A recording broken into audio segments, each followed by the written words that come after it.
Good morning. Welcome to our assembly for today. Now, have a think about what your assemblies have been about this week. Remind yourselves, put your hand up in class, don't shout it out. That's right, they've been about friendship and about being good friends. So today I'm going to tell you a short story about how people are friends. I've seen loads of examples of this around the school. You've all been wonderful. So here's an example. Fable, and I'm going to share this one with you. So share my tab, and there we go. About to start. So there's our picture of our friends that we that we used. Have a think if you can remember what the global goals were that went alongside it, to do with being friends. You can be friends with anybody. It doesn't matter what we look like or what we believe in or how we feel. We've got that good health and well-being. It's really important, not just for not for your physical health, but for your mental health, your emotional well-being, to have friends. Reduced inequalities, because well, you tell your teacher, why is reduced inequalities important when we're talking about friendship? Okay. Loads of ideas, I'm sure. It doesn't matter the age of the person that you're friends with. I've got a friend who's 90. Doesn't matter whether they have a different religion to you, different faith. We're just friends with anybody. And if we do those things, then we have peace. Okay, it's a peaceful place.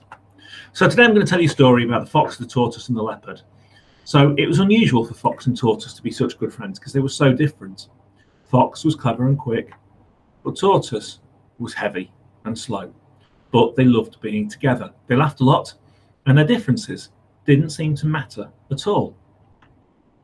And one evening, when they were sitting and chatting by the riverside, handsome, dangerous leopard leapt out of the bushes.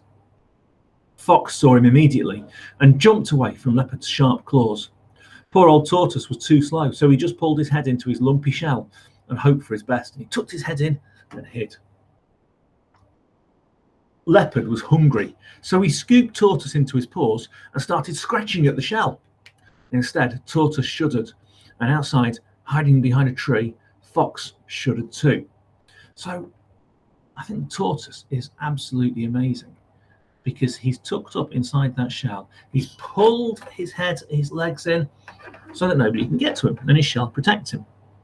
Then leopard started gnawing away at tortoise's shell, eating until he heard fox shouting at him. "Stop, leopard, you're doing that all wrong.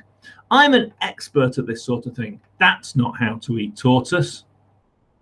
Hold on, they were friends. Why is he telling the leopard how to eat the tortoise? Oh no, thought tortoise. Is my friend really going to tell leopard how to eat me? Before you can eat tortoise, you need to soften his shell, continued fox. So just throw tortoise into the river and the water will make his shell softer. Oh, okay. Although leopard was handsome and dangerous, he wasn't very clever. So he did exactly as fox told him to and threw tortoise into the river. And as soon as tortoise hit the bottom, he stretched out his little legs, poked his head out, and sneaked away along the riverbed. How long should I wait? Leopard asked fox as he noticed the sun was starting to set. Until dark, fox replied. The darker, the better. So leopard waited until midnight, getting hungrier and angrier. And eventually he realized that he'd been tricked and he never would have his tortoise dinner. And what happened to fox and tortoise? Well, they lived happily ever after and are still good friends today. They often talk about how the leopard was tricked.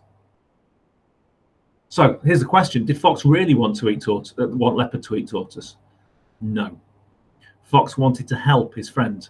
We know it's important to help our friends. So have a think about a time when you've helped a friend. It might be something you want to keep in your head because it's very, very personal to you. It might be something that you're happy to share with the rest of the class. If you've got an idea about how you helped a friend, put your hand up and share it with your class. We'll pause the video.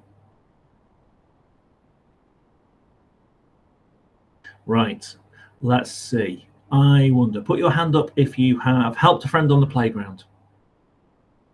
Well done. Put your hand up if you have helped a friend with their work. Okay, that's good. Put your hand up if you helped a friend when they were a bit sad and you helped to cheer them up. Brilliant. Put your hand up if you helped a friend to do a job. That's fantastic. Loads and loads of things. Okay, now here's the thing. You might have helped a friend.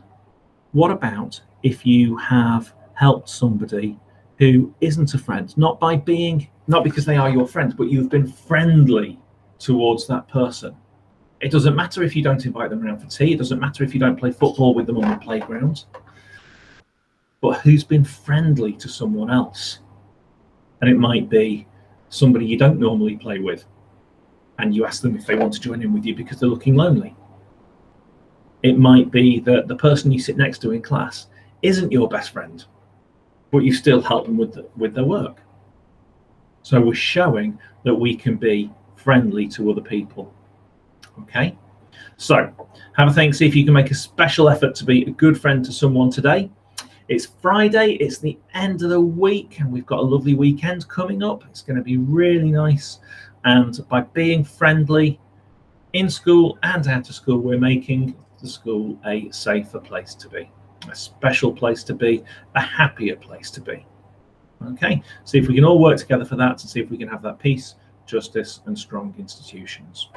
I'll see you around school, guys. Have a lovely rest of the day.